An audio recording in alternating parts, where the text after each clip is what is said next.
baru 200 orang yang jawab salam saya. Iya. Kita ulang ya, penuh semangat ya. Assalamualaikum warahmatullahi wabarakatuh.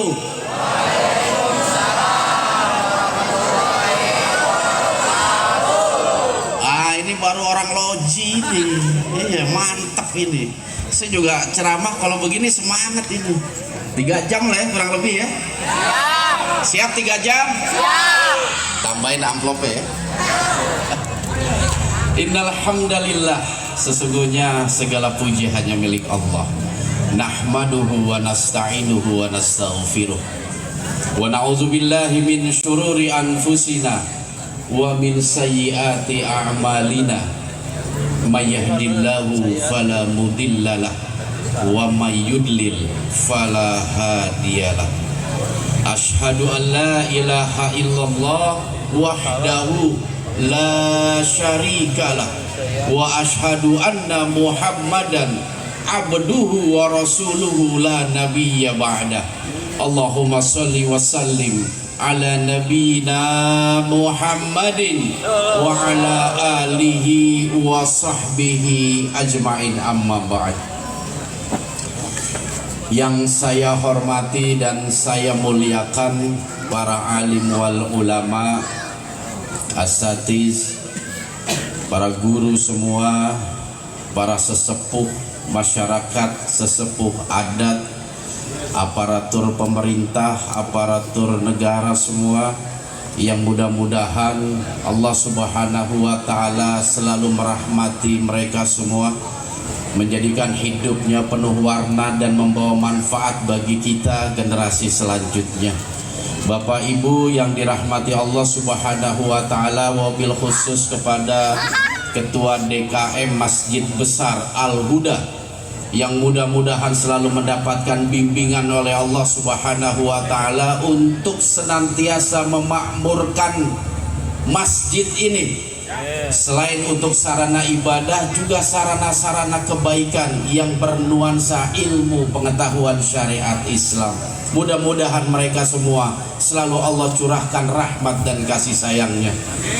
Juga kepada para bapak-bapak, hadirin hadirat semuanya yang telah meluangkan waktu untuk sama-sama kita merayakan Rabiul Awal sebagai satu momentum yang sangat baik, di mana kita dituntut sebagai umat baginda Rasulullah Shallallahu Alaihi Wasallam untuk selalu menumbuhkan cinta dan kasih sayang kita kepada baginda Rasulullah Shallallahu Alaihi Wasallam.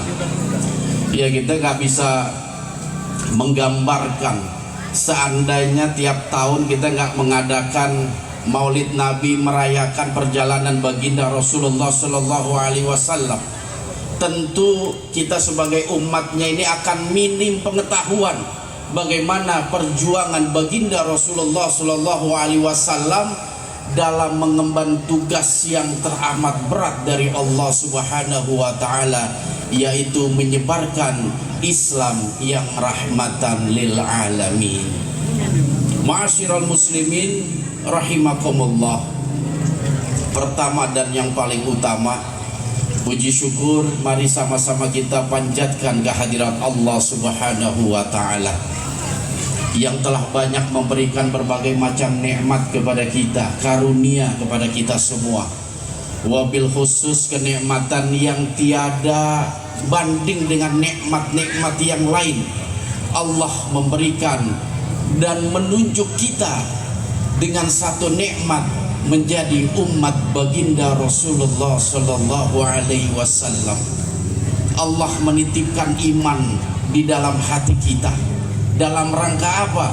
Agar kita mampu selamat dalam perjalanan hidup manusia di alam dunia, sehingga kita mampu merasakan nikmatnya, mendapatkan kehidupan yang penuh dengan kebahagiaan di akhirat kelak. Amin, Allahumma amin. Bu, senang gak jadi umat baginda Rasulullah Sallallahu Alaihi Wasallam? Bangga gak Bu kira-kira jadi umat Islam? Masya Allah, bapak-bapak nih semuanya yang hadir, senang nggak menjadi umat baginda Rasulullah Sallallahu Alaihi Wasallam?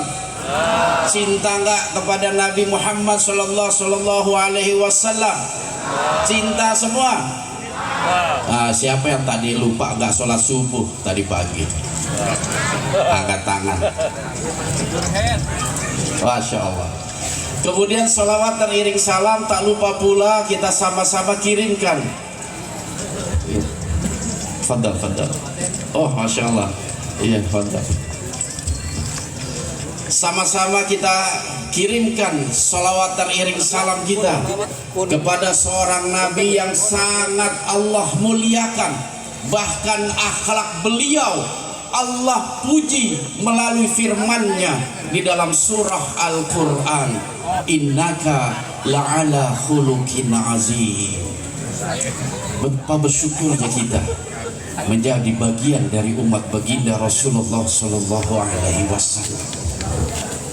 Oleh sebab itu jangan sampai kita lupa untuk bersolawat kepada baginda Rasulullah Sallallahu Alaihi Wasallam. Allah sebagai Rabbul Alamin, juga para malaikat, mereka pun bersolawat kepada baginda Rasulullah Sallallahu Alaihi Wasallam. Innallaha wa malaikatahu yusalluna 'alan nabi ya ayyuhalladzina amanu sallu 'alaihi wa sallimu taslima. Jangan sampai lupa sebagai wujud cinta kita kepada baginda Rasulullah Sallallahu Alaihi Wasallam. Bapak Ibu yang dirahmati Allah Subhanahu Wa Taala, hampir tiap tahun kita semua umat Islam khususnya di bumi Nusantara ini senantiasa melaksanakan satu kegiatan peringatan Rabiul Awal, bulan di mana baginda Rasulullah Sallallahu Alaihi Wasallam dilahirkan. Semua ini kita lakukan tidak lain tidak bukan agar cinta kita tetap bersemayam di hati kita semua. Apalagi di acara-acara maulid ini tidak sedikit para asatidz menjelaskan bagaimana perjalanan hidup baginda Rasulullah Sallallahu Alaihi Wasallam. Kata orang Kerawang nih Bu, tak kenal maka tak. Bagaimana kita mampu membangun cinta dan kasih sayang kita kepada Rasulullah Sallallahu Alaihi Wasallam kalau kita nggak mengenal sosok beliau, kita tidak paham perjalanan hidup beliau, kita tidak tahu penderitaan beliau dalam memperjuangkan dinul Islam. Bagaimana kita bisa cinta kalau kita tidak paham perjalanan baginda Rasulullah Sallallahu Alaihi Wasallam? Apalagi secara tegas Allah Subhanahu Wa Taala telah menetapkan kepada kita, laqad kana lakum fi Rasulillahi uswatun hasanah. Nabi sebagai suri tauladan kita, sebagai cerminan kehidupan kita. Bagaimana kita mampu menjadi pengikut Nabi yang setia, yang amanah, yang memegang teguh kalau kita nggak paham perjalanan baginda Rasulullah Sallallahu Alaihi Wasallam? Kira-kira ibu-ibu udah paham belum sejarah Nabi nih? Bapak-bapak udah paham belum? Udah paham semua? Ya udah, saya pulang kalau begitu. Udah paham, nggak ada yang perlu dijelasin lagi berarti. Bapak Ibu yang dirahmati Allah Subhanahu Wa Taala, bukan sesuatu yang tanpa rencana Allah Subhanahu Wa Taala mengutus baginda Rasulullah Sallallahu Alaihi Wasallam di kota Mekkah, yang di sana ada satu bangunan yang kita kenal dengan Baitullah, yang artinya rumah Allah, yang telah dibangun sejak zaman Nabiullah Ibrahim bersama putra kesayangan beliau, yaitu Nabiullah Ismail. alaihimassalam.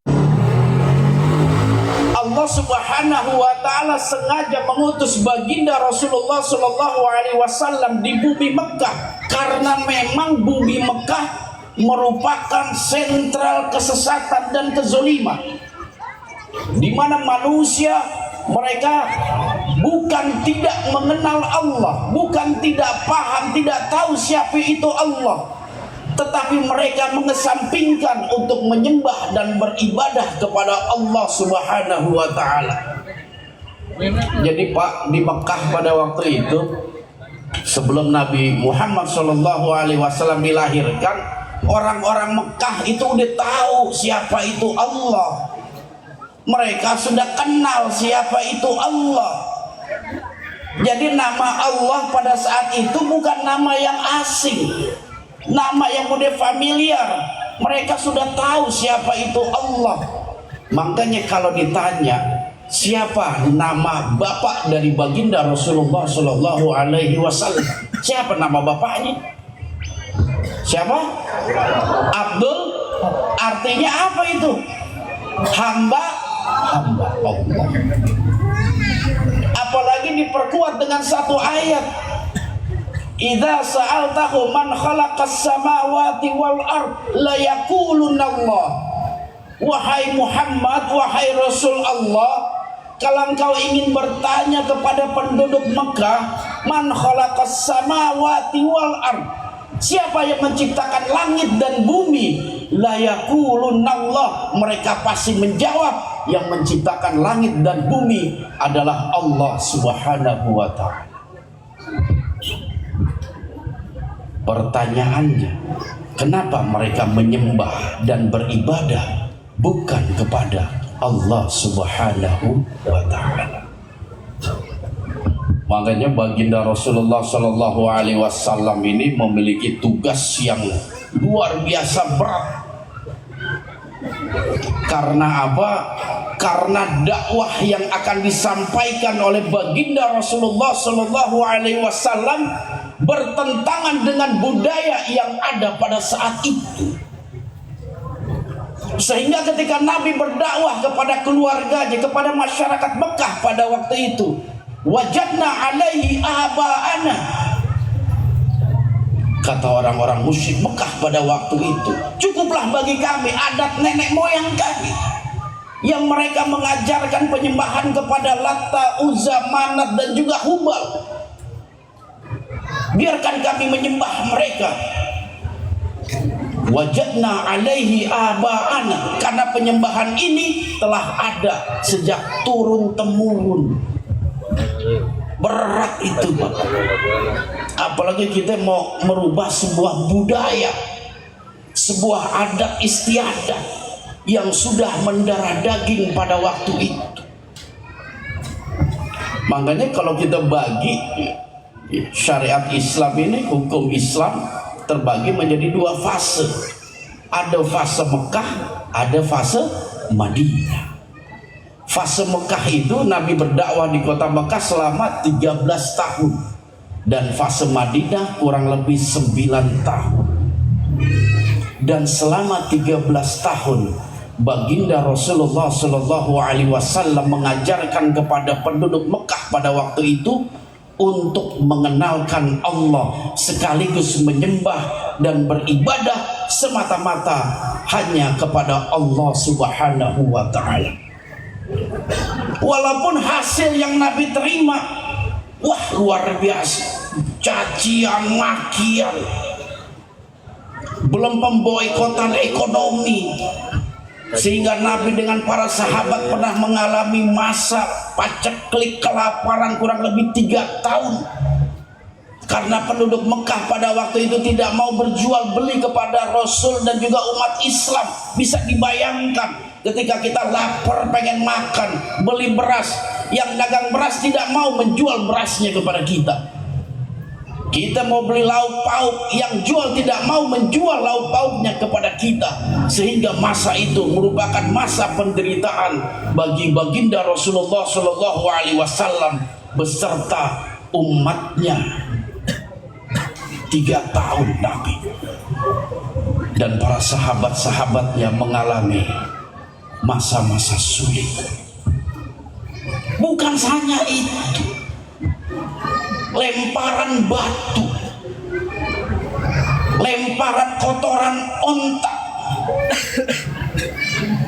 sampai-sampai anak beliau Fatimahuz Zahra menangis membersihkan kotoran onta yang ada di wajah Nabi, yang ada di sorban Nabi dan pakaian Nabi.